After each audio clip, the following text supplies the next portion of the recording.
Have you ever woken to the sound of your alarm and felt the weight of the blanket pulling you back, whispering that 5 more minutes won't matter? We've all been there, yet somewhere else, at that very moment, another person rises without hesitation. They step into the silence, move their body, and face the hardest task of the day while the world still sleeps. What separates the two? It isn't luck. It isn't genius. It's something quieter, tougher, almost invisible: discipline. Modern life tempts us to surrender that edge. With a tap, we can summon food, drown in endless shows, or flood our brain with distractions. Comfort has become normal, but comfort never forged greatness. Marcus Aurelius ruled an empire with every indulgence within reach, and yet he chose structure over ease. He knew strength begins in the mind, not in circumstances. Discipline at its core is not about denial, it's about freedom. The freedom to command yourself when the world pulls you elsewhere. The question is, will you claim that freedom? Stay with me and let's walk through 10 Stoic laws that can rewire your mind for it. As we step into the first chapter, picture this: dawn breaking, the air still heavy with silence, and a choice hovering like a weight above your chest. Do you reach for the comfort of the blanket, or do you rise into the cold clarity of the morning? Seneca once said, "Every new beginning comes from some other beginning's end." The earliest moment of your day is not just a routine, it is your rebirth. And how you choose to begin will shape the very frame of everything that follows. Now imagine the contrast. One person greets the alarm by surrendering, eyes drifting to a glowing screen filled with endless noise. Another greets it with resolve, sitting in stillness, stretching their body, or diving straight into their most difficult task. What draws the line between these two? Not luck, not talent, simply discipline. The Stoics treated mornings as sacred ground, not to be handed over to other people's demands.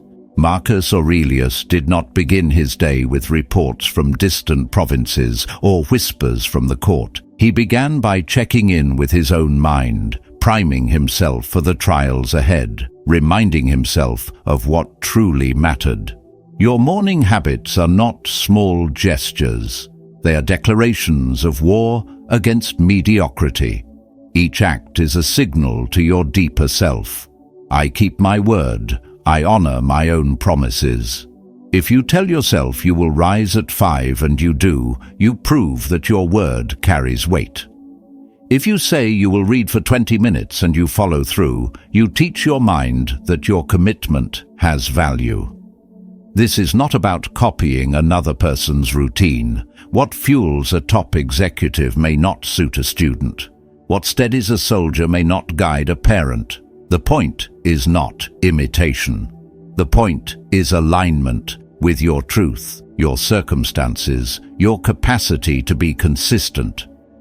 Science shows your prefrontal cortex, the part of your brain that governs reason, is sharpest in the morning. Each choice at dawn strengthens or weakens that power. As the day unfolds, fatigue chips away at your willpower, leaving you vulnerable to impulse. That is why resisting junk food at 8 in the morning feels easier than at 9 at night. To command your morning is to command the best hours of your mind. But it goes deeper than tasks and checklists. Mornings are about identity. When you rise and embrace difficulty, you are not merely finishing chores. You are sculpting who you are. Begin your day in laziness, and soon laziness becomes your default self. Begin it with effort, and effort becomes your nature. Even the smallest actions, done with intention, forge character through repetition. The Stoics knew setbacks were not failure. Some mornings you will stumble. Some days you will miss. Discipline does not mean flawlessness. It means returning to the rhythm without self-punishment. It means recognizing that mastery is born not from perfection, but from persistence. So as you face the first light of each day, remember this truth: your mornings are the forge. The question is not whether you will win them, it is whether you will step into them at all. And with that choice, we now move toward the next law, where the battle shifts from the hours of dawn to the storms of your emotions. Moving into the second chapter, imagine the sting of someone dismissing your words in front of others, the silence that follows, the quick burn in your chest, and the storm that rises in your head faster than you can catch it. That flash, that sudden surge, it feels automatic. But Epictetus, who endured slavery and hardship, left us with one of the most powerful reminders ever spoken. What matters is not what happens, but how you respond. That is the law. That is discipline. Think of how often lives are stolen by reactivity. A driver cuts you off and the entire day feels poisoned. One rude remark at work and your mind spins, replaying it again and again like a broken song. A delayed reply to a message, and suddenly your heart pounds as if the world is collapsing. That isn't living. That is emotional slavery. We tell ourselves feelings are storms we cannot escape, forces we must surrender to. But the Stoics knew better. Between what happens and how we react, there is always a pause. And in that pause lies our greatest weapon, choice. Picture the last time someone hurt you. Maybe they forgot something vital. Maybe they said words that pierced. It felt instant, didn't it? As though your reaction was inevitable. But look closer. What truly happened was that your mind judged the moment, attached meaning, and then shaped the feeling. Two people can lose the same job. One breaks down, the other sees a doorway opening. Same event, different meaning. Interpretation decides everything. That is where discipline steps in, not to suppress emotion, but to master the story you tell yourself. Marcus Aurelius, carrying the weight of betrayal and endless wars, would remind himself each morning, "Very little is needed for a happy life. It is all within your thinking." These words were not written for beauty, but survival. He trained himself to find meaning in the chaos instead of drowning in it. And we can too. The next time anger rises, pause. Breathe 3 times. Ask yourself, what is the story I'm telling here? What would the strongest version of me choose in this moment? This is not numbness, it is command. Feelings are signals. Anger shows you value respect. Sadness shows you cherish love. Fear shows you care about safety. But signals are not masters. You can acknowledge them without kneeling before them. You can let the wave rise and still choose how you walk through it. The Stoics even practiced visualizing loss, not to invite despair, but to strengthen their grip on calm. By imagining the worst, they broke free from the fear of losing what they could never control. And when you no longer cling to outcomes, no one can shake you. Here's the beauty of this law. When you stop giving others the power to decide your mood, you discover a deeper kind of freedom. Happiness no longer belongs to circumstance. Peace becomes self-made. Each time you pause, you prove to yourself that storms may come, but the helm is in your hands. And with this anchor, we step toward the next discipline, where the challenge is not the past or the future, but the present moment itself. Advancing to the third chapter, imagine your mind as a room filled with voices, some whispering of regrets behind you, others shouting fears of what may come. The noise pulls you apart, scattering you into places you cannot touch. Marcus Aurelius once advised, "Stay within the present." Just 6 words, yet they carry the weight of an empire's wisdom, because mastery over the present is mastery over life itself. Most of us are everywhere but here. We dwell in memories we can't rewrite.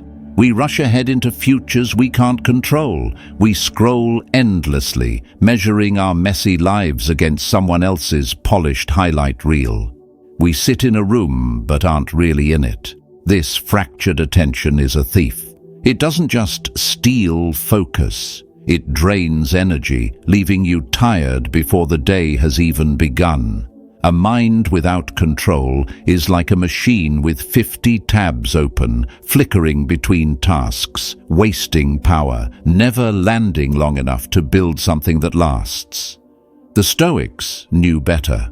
They saw the truth clearly. Life only happens in one place, this moment. The past is sealed, the future is unwritten. All of your strength, all of your freedom, all of your possibility exists here in this single breath. Think back to a time you felt fully alive. Maybe it was during a conversation where you lost track of hours. Maybe while pushing your body to its limit in training. Maybe when you were creating something that mattered, your whole being poured into the act. In those moments, there was no noise, no past, no future. Just presence. That is the gift.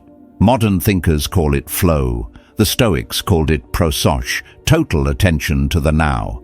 When the mind roots itself in the present, clarity sharpens like a blade. Emotions settle.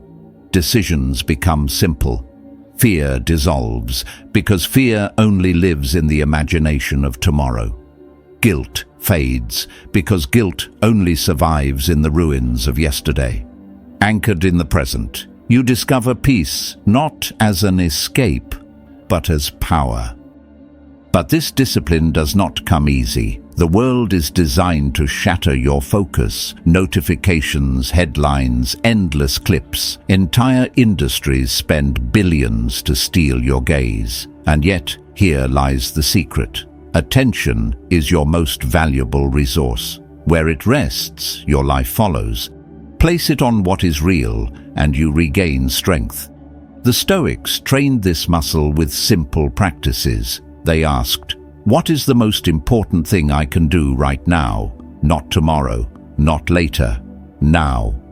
That one question slices through the fog of distraction and sets the mind firmly in its place. They embraced full engagement. If eating, taste the food. If walking, feel the earth. If speaking, give the person in front of you your undivided presence.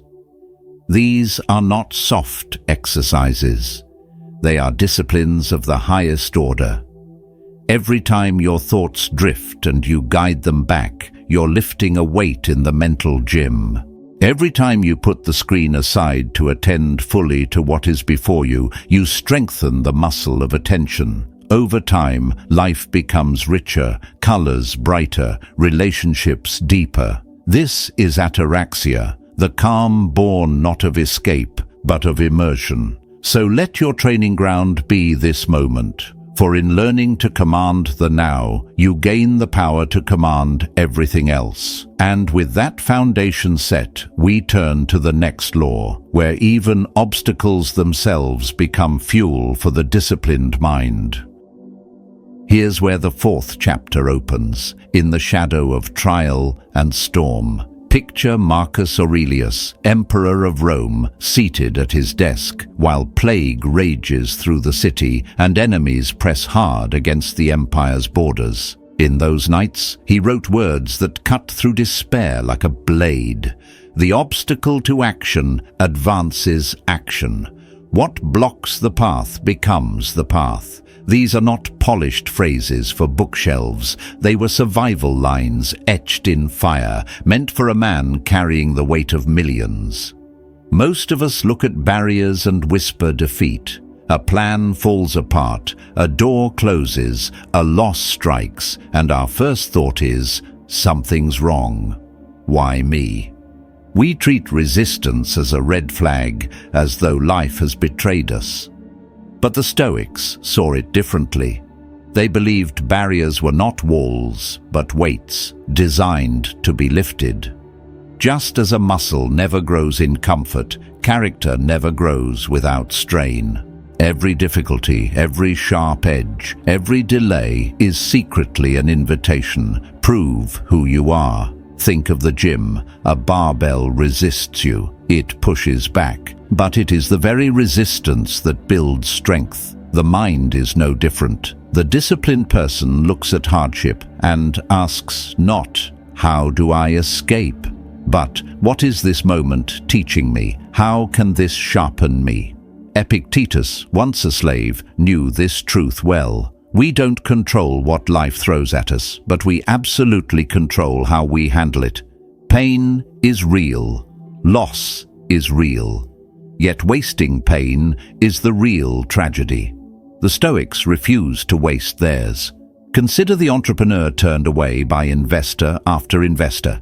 To many, each rejection is humiliation. But to the disciplined, each no is feedback, a refinement, a map toward clarity. Or the athlete who tears a ligament, most would say it's over. Yet through recovery, they discover patience, grit, and a new fire that makes them return stronger than before. The injury does not end them. It forges them. Here lies the core truth. The obstacle is not separate from your path. It is the path. The fire you face now is sculpting the very traits you'll need tomorrow. You cannot walk into your dream life without first being tempered in the furnace that prepares you. This is amor fati, the love of fate. Not passive acceptance, but an embrace. To stop dreading storms and instead greet them as the very weather that shapes your strength. So treat every difficulty as a mentor, every hardship as a classroom. Become a student of adversity. For when you do, nothing can break you, because even your wounds become your teachers. And from this furnace of struggle, we step next into another law, the power of choosing hardship on purpose before life chooses it for you. At this stage, imagine one of the wealthiest men in Rome, Seneca, choosing to sleep on bare floors, dressing in rough cloth, and eating tasteless food. Not because he loved misery, not because he lacked wealth, but because he understood something most of us have forgotten. Comfort can become a cage. He knew the fifth Stoic law of discipline, that self-imposed hardship breeds true strength. Look at how most people live today, every setting adjusted just right. Food served hot and full of flavor. Entertainment always within reach. The slightest disruption and frustration spills out as if the world has ended. That isn't strength, that is dependency. When life is too soft, the spirit hardens into weakness. The Stoics saw ease as a subtle poison, sweet on the tongue, deadly to resilience. A body never tested forgets how to endure. A mind never challenged forgets how to adapt. Now think about your own growth. Every meaningful skill you've ever learned was once uncomfortable. Reading was once a struggle, each letter a mountain. Driving was once chaos, your body forced to master complex movements under pressure. The first difficult conversation you ever had, awkward, vulnerable, but necessary. Growth was always born in tension, always. And if you want to be steady in chaos, you must practice steadiness in smaller storms. Train before the battlefield comes. Seneca himself called it premeditatio malorum, the premeditation of misfortune. He rehearsed losing health, wealth and reputation in his mind, not out of gloom, but to sharpen his armor. If he could face loss in imagination, he would not be broken when it arrived in reality. The Stoics didn't stop at thought. They used their bodies as training grounds too. Cold water, hunger, fatigue, embraced not as punishment, but as practice. Modern science echoes them. Cold sharpens focus, Fasting rewires the brain. Stress in one form builds resilience in another. So how do we live this law? Start small. Take the colder shower. Walk when you could drive. Push through the extra rep when your body begs you to quit. Eat one meal not for flavor, but for fuel. Sleep on the floor once in a while. Each act whispers to your spirit, you are stronger than your cravings. This is not cruelty, it is preparation. Voluntary hardship strips away the illusion that you need perfect conditions to be okay. Epictetus said, freedom isn't getting everything you want, it's wanting less. That is the edge. The more you practice discomfort, the less it frightens you. The less you need, the more unshakable you become. While others panic when life bends, you breathe steady. While others collapse, you endure. That is discipline. That is freedom. And as we close this lesson in chosen hardship, the path leads naturally to the next law, a darker mirror that forces us to face the truth of mortality itself. Entering the 6th chapter, picture Marcus Aurelius at his desk, not surrounded by gold or maps of conquest, but by a single skull, not as decoration, not as darkness, but as a reminder, you could die today. Let that guide what you do, what you say, what you think. This is the Stoic law of the mortality mirror, to reflect on death so that life sharpens into clarity. Most of us live as if time will never run out. We delay the conversations that matter. We push aside our dreams until someday. We waste hours scrolling through distractions, convinced we can afford it. But death is not distant. It is not just for others. It is the one certainty that binds us all. And pretending it will not touch us is not just denial. It is dangerous. It drains urgency from our choices and dulls the edge of our discipline. Think back to a moment when mortality brushed close. Maybe you lost someone without warning. Maybe a doctor's report made your heart stumble. Maybe you saw an accident and felt your own fragility in that instant. In those moments, didn't everything snap into focus? Petty arguments seemed foolish. Delayed dreams became urgent. Time wasted looked like tragedy. That is the power of remembering death. It burns away the nonsense. It shows you what matters.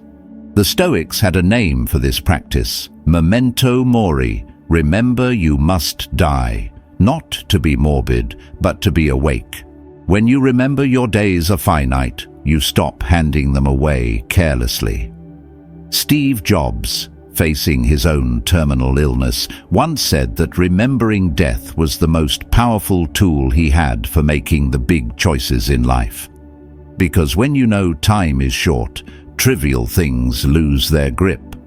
The undisciplined mind avoids these thoughts because they feel heavy. The disciplined mind embraces them because they make everything else sharper. They ask the hard questions. If I had 6 months left, how would I live? What would I stop? What would I finally begin? Who would I speak to from the heart? What impact would I leave? This is not obsession with death. It is obsession with living fully. Seneca ended each night in reflection asking, how did I use today? Did I honor my values? Did I waste what cannot be renewed? He knew his greatest wealth wasn't gold, it was time, and he wanted a return on that investment. So practice this yourself. Begin your day acknowledging it could be your last, not with panic, but with focus. End it by asking if you'd be content if tonight was the end. Did you love? Did you serve? Did you live on purpose? When you do this, arguments shrink. Fear fades. Courage rises. You stop playing small because time is too short for anything less. Thinking about death is not about dying. It is about learning how to finally live. And from this mirror of mortality, we move into the next law, one that teaches us how to face even imagined loss and transform it into strength. Here's where the 7th chapter begins, with a lesson that cuts deeper than comfort ever could. Epictetus told his students, when you kiss your child goodnight, silently remind yourself they may not be here tomorrow, not as a curse, not as cruelty, but as a way to anchor gratitude. This is the Stoic law of imagined loss. By rehearsing loss, you uncover appreciation. By envisioning pain, you discover resilience. Most people recoil at this idea. They think imagining misfortune only brings fear or sadness. But the Stoics knew better. They called it premeditatio malorum, the premeditation of misfortune. The practice was not about dwelling on tragedy, but about breaking free from its surprise. Because most suffering doesn't come from the event itself, it comes from shock. From the mind screaming, "This should not be happening." The disciplined person rehearses loss, not to invite despair, but to shrink that gap, to make space for choice when storms arrive. Think of how most people worry. They fear losing their job, their health, their relationship, but they worry passively. They panic without planning. They dread without preparing. That is wasted energy. The Stoics flipped this pattern. They used imagination with precision. They didn't stop at picturing what could go wrong. They pictured how they would respond. What steps would they take? What strength would they call on? What wisdom would they forge in fire? Try it yourself. Once a week, give 10 minutes to this drill. Imagine losing something precious, your work, your home, your health, even someone you love. Don't stop at the moment of loss. Walk forward. Picture how you would endure, how you would rebuild, how you would still choose courage. Suddenly, gratitude swells. If you imagine blindness, your sight feels like a miracle. If you picture losing the ability to walk, each step becomes holy. If you consider losing a loved one, every conversation takes on weight. Gratitude is sharpened by the shadow of loss. And if the loss does come, you are not destroyed. You have rehearsed. You have already stood in the storm in your mind and chosen your stance. Viktor Frankl, survivor of the Holocaust, wrote, "Everything can be taken from a man but one thing, the last of human freedoms, to choose one's attitude in any given circumstance. This practice is training for that freedom." Marcus Aurelius framed it another way. Loss is nothing but change, and change is nature's joy. Everything, our possessions, our health, even our bodies, is temporary. Clinging makes us weak. Accepting impermanence makes us strong. This is not doom. This is preparation, not obsession with endings, but with endurance. Negative visualization is not about imagining devastation. It is about imagining fortitude. You are not rehearsing death. You are rehearsing strength. So when life takes, as it always will, you will bend but not break. And from here, we move to the next law, the challenge of not chasing outcomes, but becoming the person capable of carrying them. From here, let us enter the 8th chapter, where the question shifts from what you want to have to who you must become. Epictetus once said, "First decide who you want to be, then do what must be done." Simple words, yet they hold the weight of an entire life's direction. Because chasing outcomes without shaping yourself is like building a roof without laying the foundation. Most people walk this path backward. They say they want to lose weight, but never become the type of person who honors their health. They dream of wealth, but never take on the mind of someone who manages money wisely. They crave love, but don't grow into someone who shows up with consistency. So they stay trapped, forcing new behaviors from an old identity, fighting themselves instead of transforming themselves. That is why so many efforts collapse. Each action is a vote for who you are becoming: strength, clarity, discipline, all carved through repetition. The Stoics knew that identity was not fixed at birth. Courage, discipline, fear, or weakness, none of these were final. They were shaped by practice. Repetition chisels the character. Think of the most disciplined person you know. They were not born that way. They became that way by choosing the harder road often enough that it turned into their default. Discipline became their nature because it was rehearsed until it lived in their bones. Marcus Aurelius put it in vivid form. Be like the rock that waves keep crashing against. It stands unmoved and the raging of the sea falls still around it. He didn't become that rock by declaration. He became it by living each day as proof. Morning intentions, evening reflections, daily practice. Here's the revelation. When your identity aligns with your habits, effort becomes ease. The athlete doesn't debate training. Training is what athletes do. The reader doesn't wrestle with the choice to open a book. Reading is who they are. The disciplined person doesn't fight willpower every morning. Discipline is their natural posture, but identity is not changed by wishing. It is built through evidence, especially the small, unseen actions that accumulate into proof. So where do you begin? With a single question: who do I want to become? Not what do I want to own, but who must I be? Brave, calm, wise. Specific answers give specific actions. If you want health, ask how a healthy person would eat lunch today. If you want success, ask how a successful person would use this evening. If you want resilience, ask how a resilient person would respond to stress right now. Then act accordingly. The Stoics called this ascesis, spiritual exercises. Small, repeated choices, each one a brick in the structure of your higher self.